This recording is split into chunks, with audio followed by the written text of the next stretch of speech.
Hello, Naglets. Hope you are well. You may have noticed now I'm doing lives and podcasts a couple of times a week now. It's because with the online coaching program I coach in, the Midlife Reset, I can't do it justice of explaining in very short posts how it works. And as we know on social media, I'm the same. You're just scrolling through, aren't you? Sometimes you can't be able to read stuff. So that's why I'm doing this more regular. But today I'm going to be covering about how the hell do you make time losing weight, feeling less shit, getting more healthy when you're going through menopause, but also probably the busiest point in your life.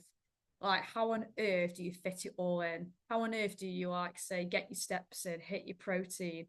How do I do this when I'm working with the ladies I work with? So I've been running the midlife resets since last summer now, because I particularly wanted to help women who struggle with menopause symptoms because I feel they need that bit more support. By the way, if you feel any chaos going on in the background, it's my dog. I think he's lying on the chair next to me. If you're lucky, I'll show you later. Hopefully, he should chill. We've just been for a big walk and a run round. So today, I'm going to explain how I help my ladies in the midlife reset who do have busy lives. Some are doing degrees, some are working full time as well, have children, from young children to teenage children. Some sadly are very poorly elderly parents as well. So they're going looking after them, making sure they're okay. And all while this is going on, they're struggling with menopause symptoms like fatigue, joint pain, low mood, low motivation, appetite's up and down, sleep's feeling shit. But all the women we've worked with so far, they've all made some form of progress and been able to take action without thinking their cup is going to overspill because their cup is already full. If anything, the actions we give them to do help empty the cup.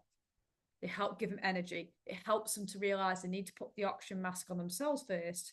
Otherwise, how do they help everyone else? How are they going to smash a degree and work full time and look after children, run the household? I'm not being sexist here, but majority of time in a heterosexual couple would be the woman would be doing most of the cooking, domestic stuff. Not saying blokes don't. I coach men as well in person, and to be fair, they actually do 50% of the work. But sometimes it is the woman who does it, and sometimes just because she likes doing it. I've got friends who are in that lifestyle and they love doing the cooking and the cleaning. They generally like it, but it means it's a bit harder when it comes to weight loss at this phase because you're doing more and more and more, but your body is haywiring because of the hormonal fluctuation. As with menopause, it isn't as simple as the hormones gradually decline slowly. It's up and down like a yo-yo, but gradually descending. So some days you feel amazing, and some days, maybe weeks, you feel awful. So this is what we do in the midlife reset. This is what I apply. This is my coaching style to help women so they don't think that they've got to do hours of training in the gym, working out. They haven't got to quit their job to hit their step goal and hit their protein target and fiber target and then able to lose weight. This is stuff that we do. And when I explain, you'd be like, oh, is that all I've got to do? And it's like, yeah, but you can do it consistently and more frequently, and it's more achievable. So we use in the midlife reset what's called range goals. Now, what most diet clubs will do, particularly compared to what we do, is it's pretty much like an all or nothing approach. Range goals allow a bit of flexibility, but it doesn't mean with the range goal, because there's always a higher number and a lower number you're going to aim for. So most days you'll probably hit in the middle, you'll hit medium. And then some weeks, like one of my clients said last week, she was on the road a lot for her job. So she hit non-negotiable goals. And I said, that's still moving forwards. Because she said, I just about hit with my step range goal. Is that okay to still tick off? Because we use a tracker. I was like, yes, still tick it off. I said, because your non-negotiable goals, so say for a step goal, excuse me, for example, if you're only hitting 3,000 steps a day, particularly because of your job as well. And I'll say to the ladies when they set their range goals, right, can you hit more than that? And how much more could you hit consistently no matter what on a daily basis? And they might say 4,000. I'm like, right, set it for 4,000 because that's 1,000 extra than you're doing now. And that's an extra 7,000 steps a week. So that's going to increase your energy output. And it might mean getting out, getting some natural light, parking further away, doing an extra house chore when you come back, perhaps running around playing with the kids or your dog or your cat. But it's making you more conscious about your movement and increasing your energy expenditure, because that will make it easier when it comes to creating a calorie deficit to help with your weight loss.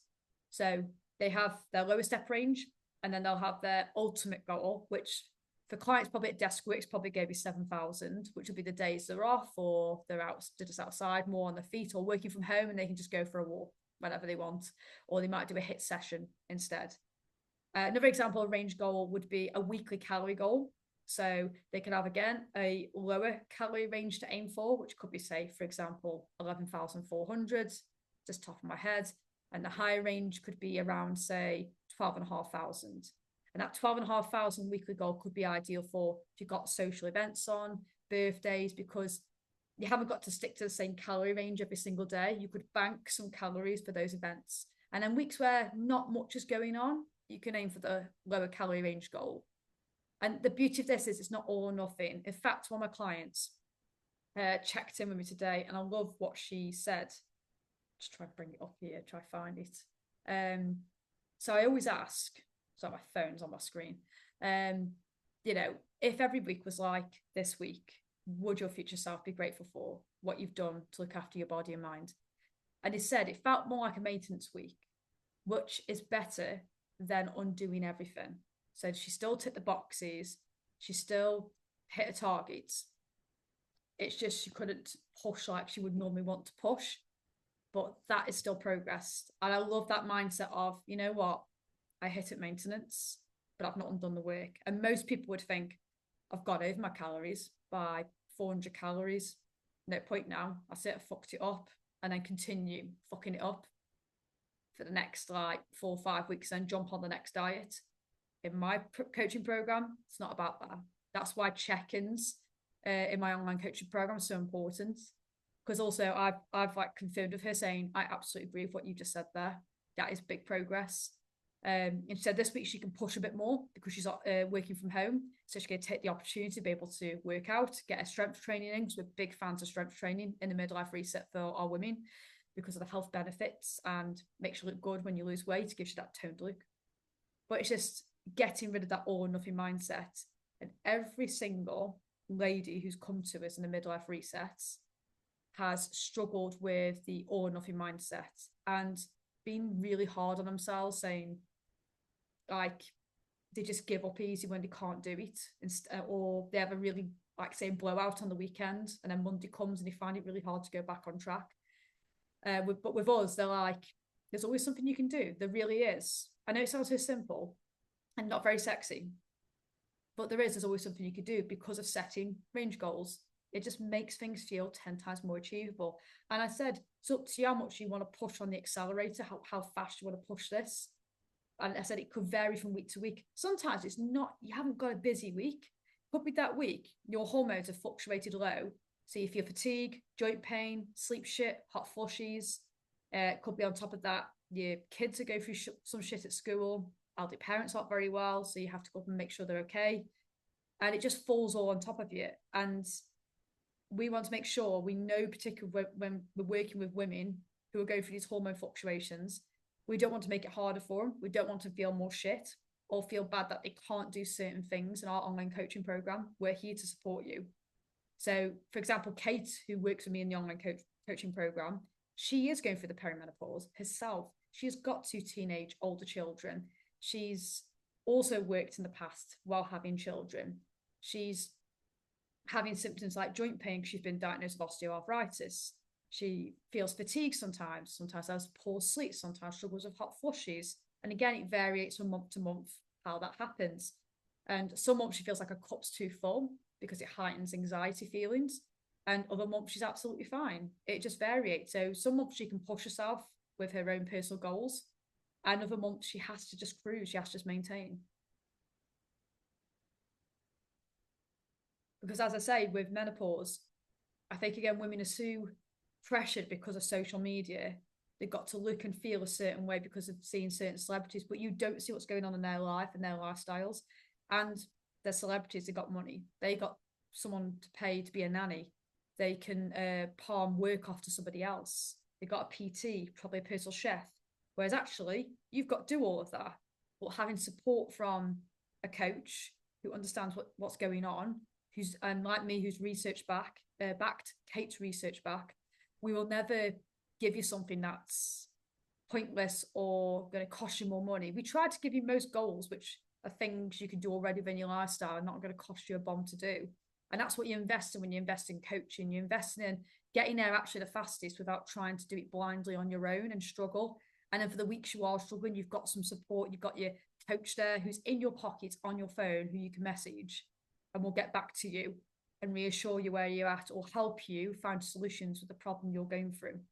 For example, one client, she was struggling to stay within a calorie range, and her nutrition knowledge wasn't quite as high as other clients who I've coached in the past because she's still new. So she's just gone back to just simply using a free calorie tracker just for a bit of self-monitoring and make amendments to her protein. She's assigned to Kate, so Kate's been giving her protein suggestions because she's getting into, say, do 5K races, doing the park runs, which are so popular right now. And she wants to be able to keep doing that and getting better at it. So she wants to nail her nutrition, but also she's looking to lose weight. So obviously she wants help with that. And it's just also finding that right education, because again, nutrition out there online is so conflicting. All you're hearing is good, bad, healthy, unhealthy. Don't eat this. No, don't eat that. No, you should be eating this. And we're trying to clear that for you. We're like a sieve. We're going to filter that shit out for you when you have coaching off myself or Kate, or what I provide on my content. I try to make sure I keep it as simple as possible and give you simple, actionable things you can do straight away without stressing about the nitpicky stuff. And that's what we do in our online coaching. We try to keep it really simple and achievable, and we layer that as we go. It's a bit like school, because as a coach, I want to give you everything. I want to give you all the information to smash your goals. But if I give you all in one go, you're not going to take it all in. So I give you what you need there and then. Once that seems like it takes less mental effort to do, you can push those goals. And that's again with these range goals that we set for our ladies, is they can move and adjust them every month. So it might be, actually, I hit over 4,000 steps dead easily every day now. You know what? I want to go for 5,000. I know I can do that. So they can move their range goal. So now their non-negotiables gone from 4,000 to 5,000. And that's awesome progress to see. So not only are you expending calories, so you're going to probably finding weight loss a lot easier, you've also progressing your process goals, because we use a tracker. We call a momentum tracker. So the idea is action helps with momentum because it gives you motivation to want to do more and more. And just having a simple tip box and something every day to quickly look at on your phone and go, yeah, this is what I can do today. Tick this. I'm going to do this. Right. Tick it. I've done it. And we can see it live as well. So having something there where you can monitor yourself, your actions, just like you would for scale weight. You use it to self-monitor to see if what you're doing is working. You can do exactly the same with process goals. So process goals are like, say, protein. It could be calories, sleep routine, could be step goal or just an active goal, workout goal as well. But setting them as ranges instead of setting the ultimate goals. In fact, one client one week, I was chatting to Alison. She said, I want to work out 4 days. I was like, right, but every week, does sometimes your life get in the way? You can only do 2. And she's like, yeah. I goes, right, I want you to set yourself minimum then, and non-negotiable of, you're going to do 2 strength training workouts a week. And your ultimate goal is going to be 4. So hit at least 2, 3, even better, 4, wicked, extra bonus. Because she wants to strengthen her back up, because she wants to get back to running, and she wants to lose a little bit of weight but not lose any muscle. So again, the strength training is going to complement that, going to reduce pain, make her more mobile, make her better at running, and also complement her physique as well. It's ticking loads of those boxes, and she's done that. In fact, last week she did 3 workouts, and I said before, if you said, oh, I couldn't do 4, would you done any? She's like, no, I probably wouldn't.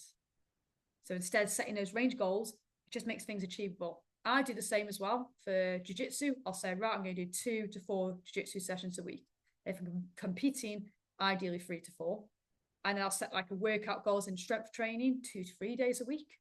And then I have like things like step goals. So I set myself 7,000 to 10,000 plus steps a day, which is easy for me because I've got a dog. So I'm always out with him anyway. Even a bedtime range routine. So I'm in bed between 9 and 10 pretty much every night, even weekends, because I can't stay up late anymore. So that's the first thing you can action right now. You don't need more than 8. The reason I say 8, because some people might have extra little things like journaling, might be maybe yoga, breath work. It depends what you need. You've got to think you want to lose weight and you're menopausal and you're busy. What actions are not just going to help you lose weight, but also make you feel your best and feel less shit? Because when you feel less shit, it's far easier to stay in a calorie deficit. It's far easier to serve the urge if you want to eat a whole bar of chocolate rather than just buying a single serving. You're going to be in a better place to want to make better decisions. So that's what we also suggest when you're choosing your actions. But 5 to 8 is what we suggest, because 3 of them are going to be like daily goals. That could be protein. It might be calories. Some people prefer a daily calorie range goal. It also could be a step goal or an activity goal. It could be a sleep goal, fruit and veg goal, fiber goal. They're like your daily goals. And then you'll have weekly goals, which could be how many times a week you work out, because that isn't something you're going to do every day and not ideal.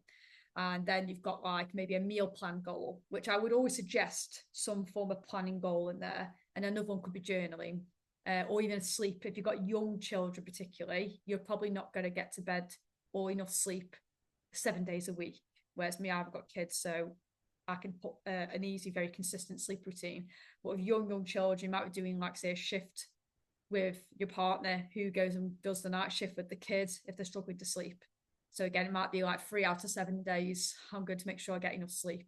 But you'll set a range sleep off, like say 3 to 4 days a week. But as your kid gets older, that will change and their sleep routine will change.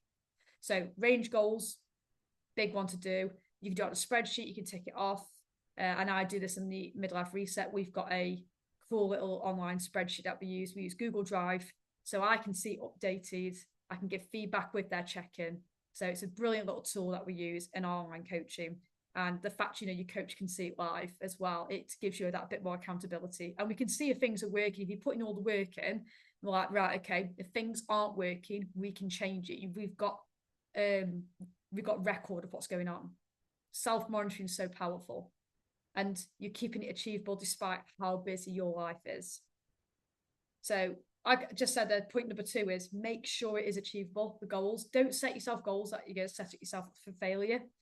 If you say set up like Alison said, I'm going to work out 4 days a week, and you're going to put 4 to 6 days a week, most women at this point in their life probably aren't going to do that. And not just because of menopause symptoms, but just because how busy life is. And I think it becomes more unpredictable as well. So learning to adapt based on a daily basis and having that freedom of, within that 7-day period, you can probably hit 2 to 4 workouts is ideal. But also how long the workouts are. So with achievable goals, we always say one client's on the road quite a bit at the moment and doing a degree and working full time and has children.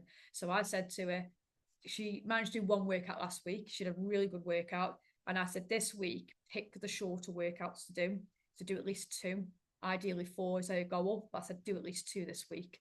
I said, pick the 10-minute ones. They're still worth doing. You can still build strength doing 10-minute workouts. Because you could just do them as a circuit, or as I like to call it, say 3 exercises, a tricep. So that could be, say, 10 push-ups or dumbbell chest press.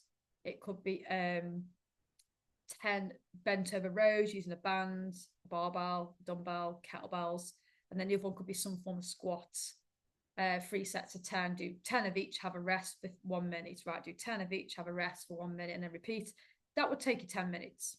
Easily to do. And each week you can try and up your reps, say to get to 12, 14, 15, maybe up to 20 reps, or drop the reps down if you've got the availability, add more weights instead, or slow down the tension or shorten your rest time.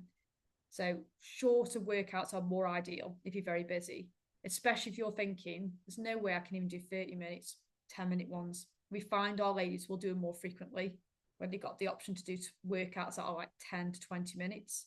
And they might do 1 or 2 30-minute workouts a week. So that's why we have slightly longer workouts and short workouts. We also have, if you can't hit a step goal of 30,000 because your job is that demanding, you're glued to the desk, like, right, you need more of an active goal. So we'll set things like HIIT workouts, circuits that will only take 5 to 10 minutes again. And there's stuff they can do daily because we put low impact and high impact options into there. So make sure how you set your goals are achievable. Same with meal prepping. We don't expect women to have loads of Tupperware in the fridge. It suits me personally because when I come home, I'm a hungry fuck. And I like to make sure I've got food in the fridge ready to go in the microwave. And I've always got fruit on the table where I work, so I can just eat an apple if I need a snack, or just come home from coaching one-to-ones.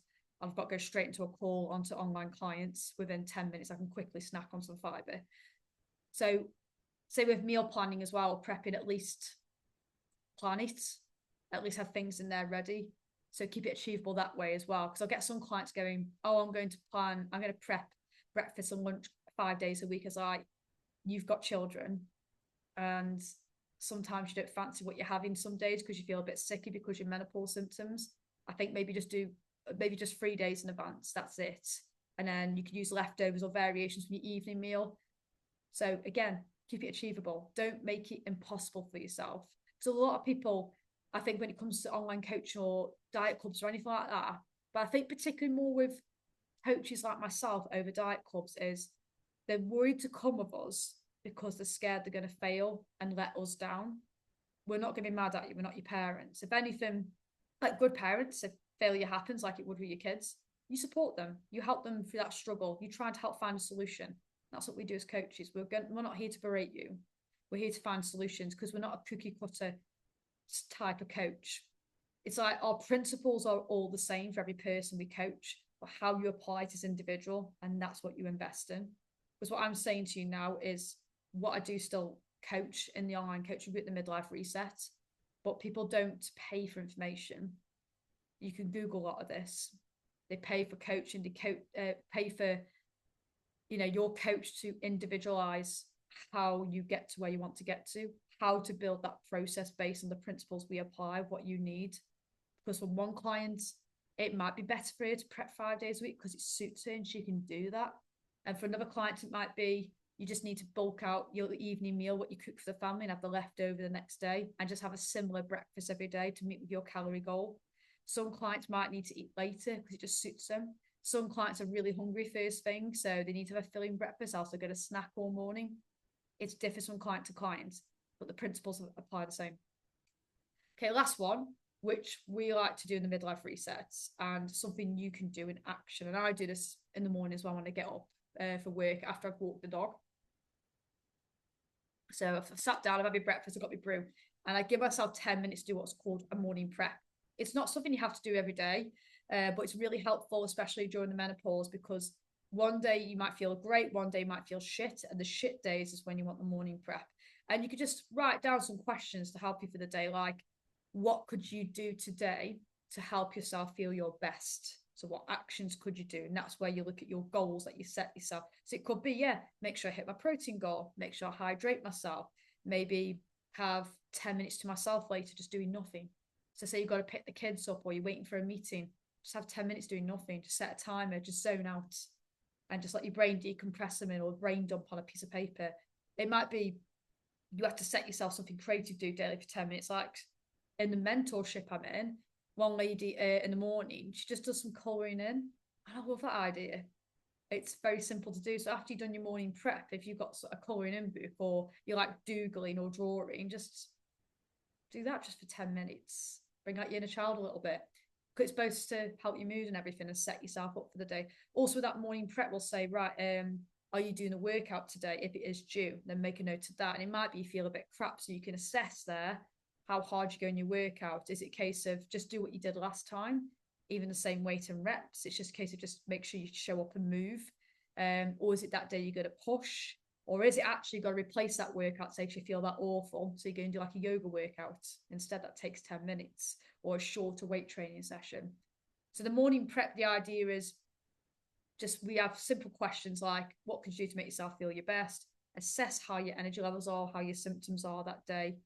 What can you achieve that day? You can base it off the range of goals that you have there, and you can note down what you're going to aim for that day. And we sometimes get our clients doing that daily just to help set them up mentally, because a lot of people sometimes wake up, and when you wake up and feel crap, some people just think that's it for the day, it's going to be a shit day. Whereas actually in the morning prep, you can just decompress for a moment, stop and pause before you go into that mindset. Because again, with menopause, your mental well-being also gets affected big time. You've got heightened anxiety, heightened depression, and stress as well. And that morning prep could just put a pause on everything and just help you look at the bigger picture for the day and go, well, actually, I can do this and this.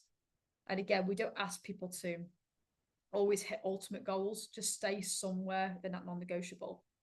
So that's what we aim for with the midlife reset, because and that's the one thing we do different with our ladies, probably compared to say what we would do with somebody like myself who's still having regular periods. You know, the only difference with me is I'm gonna have more good days than somebody who's menopausal. But a lot of this you could apply to anybody, but I think it's more considerate of, instead of thinking you've got to go big to get fat loss results, actually it is sometimes chipping away. You know, it's like, say if you had to, a lot of my clients like say love hiking. If you do like a hike, like say you went up Snowdon, you don't just keep looking at top going, there's no way I'm going to make it. You just take one step at a time and you'll get there eventually. That's how you do it. You don't get there by just looking at that. And also, you don't want to just rush it. You know, you stop and enjoy the view. So if you learn to enjoy the process, because we help build the process for these ladies to help not just with weight loss, but to help make them healthier, less prone to disease, help with their mindset as well. But we're arming them with a process that they can do for the rest of their life. They will not need me and Kate forever. And that's the difference between us and a diet club. They won't always need us. Whereas diet clubs, you're on or off. With us, it's like, no, you can always be doing something. You can always be within a range of your actions and learn that actually you've got to enjoy the process, because you'll never be happy with the end result anyway. So learn to enjoy the process, learn to find a way to be active that you enjoy, learn to create recipes that fit within your goals that you actually find delicious and you look forward to. It makes it so much easier to stick to. But it doesn't mean you have to go big to start out. It might mean starting small and build it up from there. And before you know it, you've taken such a big progress. And you look at the scales and you look at your body weight and you look at your tape measurements and you're way further than you ever have been. You're actually feeling more happier in yourself and have more energy and feel more like you because of the actions you've taken. And as a byproduct, weight loss becomes easier as well. So you don't have to accept being a statistic of, I'm going to be that woman who gains all that weight in menopause. I'm going to be that woman who struggles with menopause symptoms and can't go and exercise. It's like there's always something you can do. It's just learning that you haven't got to go all out. Something is really better than football. We have opened the doors for applicants for our midlife reset online coaching program. Our next intake will be starting. Yes, I'm looking at the calendar. Monday the 24th of February. It's a 6-week online coaching program. You do not need to meet with a coach. You don't need to book in for a coaching session, because we look at the habit side, nutrition side, mindset side, process side. We do have training programs that we do, which we can give individually, like individualize a program. And we also have a load of dumbbell home workouts, barbell workouts, body weight, based on what you can do. But if you've got niggles and injuries, which most of our ladies have, we do recommend which programs to do or individual goals that you could do. So the program launches, it starts 24th of February. For the first 5 ladies who sign up, I always offer an early bird price. After those first 5 spaces are gone, full price. It goes to full price. Couldn't word that right. So first 5 ladies sign up, you get for early bird. To apply for the program, we always ask you to apply, because we want to make sure we can actually help you, because otherwise it just wouldn't work. We wouldn't bring you in if we thought we couldn't help you. It's not fair. So we always ask you to do an application. So just shoot me a message or add it into the comments saying midlife, and I'll send you the application. It gets me to know you a little bit as well, gives me some details on what you want to aim for, and then I'll message you back once I've read it, or Kate will, to let you know if it's the right fit for you. If you're like, yeah, this would work really well for you, we'd love to help you and to come along. Even if you just got some questions before thinking of signing up, drop us a question. No question is silly. Don't ask, don't get. And the doors will shut. There is quite a bit of time, I'm not going to lie, but the 5 early bird spaces always go very quickly, just so you know. I always find that they go within a week. So if you want to get the early bird price, not pay the full price, which is $119 for full price, and you want the early bird offer, then message me midlife to apply. And we base it off who applies first, by the way. So don't, if you apply, I haven't got back to you straight away. Yes, I am based in Stone. Someone just asked. I'm based in Stone, Staffordshire. I live here because I also do in-person coaching around here too. So yeah, if you have any questions about the midlife reset as well, again, drop me a message. Don't mind. Any more information, let me know. And thank you for listening.